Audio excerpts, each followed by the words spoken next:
Hey everybody, it's Shaman Sister Sin, and you're listening to the Meditations and More podcast brought to you by Earth Mama's Apothecary and littleshaman.org. That's me, the Little Shaman. Today I want to talk to you about how controlling narcissists can be. It's not uncommon for people dealing with narcissistic persons to realize, especially over a period of time, that little by little the narcissist has assumed control over every single aspect of their lives. The narcissist dictates what people are allowed to do, say, think, and how they're allowed to behave. This is not unlike some of the behavior of parents, for example, or other people in authority, though of course reasonable people in authority don't dictate how people should think. However, none of the narcissist's so-called rules have anything to do with what's right or moral.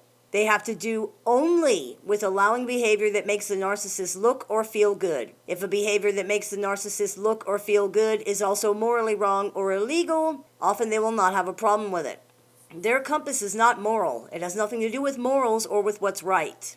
How they may go about assuming control differs from person to person, but generally it has to do with emotion. Narcissists are ruled by their emotions, and they attempt to rule other people with them as well. They use their own emotions and the emotions of other people to control and manipulate them. When the narcissist is unhappy, for example, they will make sure others suffer for it. They will make the situation as unpleasant as it is possible to be until they get what they want. They may argue, fight, cry, scream, assault, beg, or ignore other people for hours or even days in a very orchestrated attack designed to not only punish but destroy the person's peace until they succeed in getting what they're after. The way they see it, they're unhappy, they're not at peace. Why should anyone else be happy or be at peace? Why should someone get away with being so cruel and withholding? When you tell a narcissist no or deny them something they want, this is taken to mean that they're not important or good enough to deserve it. This is, of course, untrue, but it doesn't matter what's true or not true because to the pathologically narcissistic person, feelings are facts.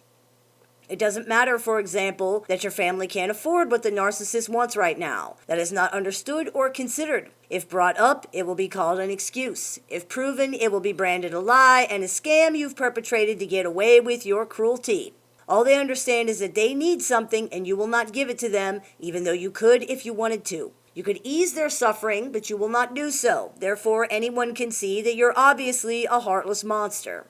This is patently unreasonable, which is why we always say, stop explaining to the narcissist. You are dealing with pure emotion here, and emotion is unreasonable. It's illogical and irrational. You are wasting your time trying to reason with them. It would be like trying to reason a 2-year-old out of a tantrum. It does not work. You cannot talk to somebody who is that upset. And make no mistake about it, narcissists are people in pain. They are very upset. Any slight against them is perceived as a scathing indictment of their character and who they are as a person. When they don't get what they want, this triggers feelings of shame and self-hatred. You don't love them. You think they're garbage. They're bad. They're horrible. Otherwise, you'd give them what they want because good people get what they want. The narcissist is not getting what they want, therefore the narcissist must be bad. This is delusional and so unrealistic as to seem ridiculous, but it's how they feel.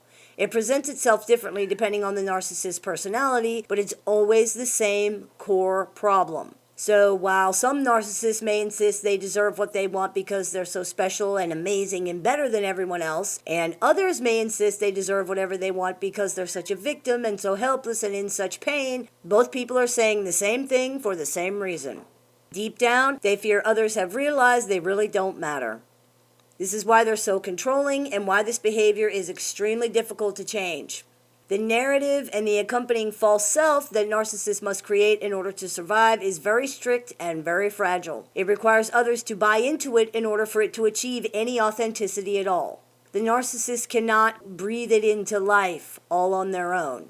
They need others to help them do so. Of course, people are not usually willing to buy into something that requires them to be treated as objects or agree to things that not only ignore reality but damage their own well-being, so the narcissist usually tries to force people to do so through temper tantrums, threats, and abuse.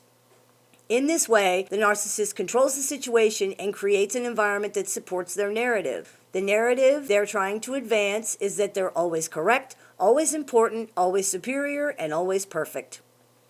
Pathologically narcissistic people have a very delusional, childish idea of what a good person is. To them, good means perfect. Many of them were victims of childhood abuse, often by narcissistic parents, and this is likely where they got that idea.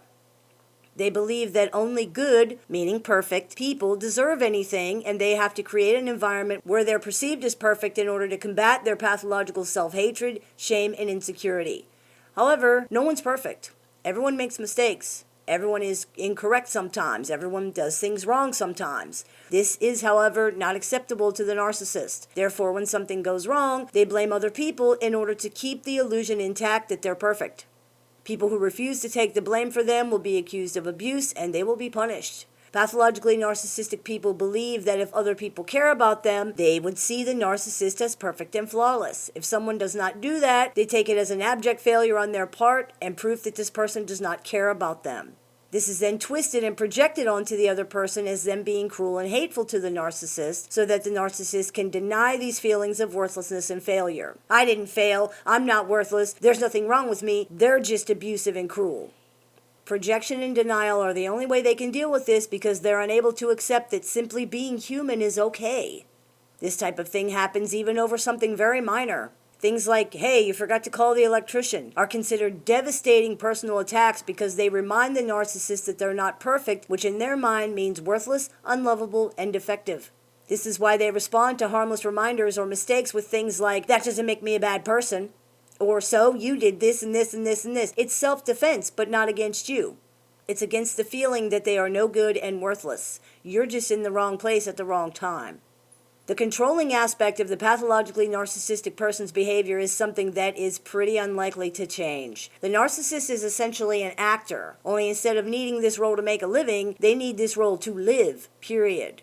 It's not just a game or a manipulation they're using on other people, though it can be and often is used that way. It's essential to their survival. They need other people to believe it so they can believe it. It's the only defense they have against a hostile, abusive inner landscape, and the only way they've ever known how to cope. They cannot face what they believe themselves to truly be, and don't feel they can survive the shame of being forced to acknowledge it with no defense. If something happens that contradicts the false image narcissists project of themselves, it's as if someone is shoving a picture of this hideous true self in their face. They have to turn away. That's why anything that is contrary to how they wish to see themselves will be reacted to very badly. It triggers self-hatred and shame within the narcissist, which are treated as life-threatening.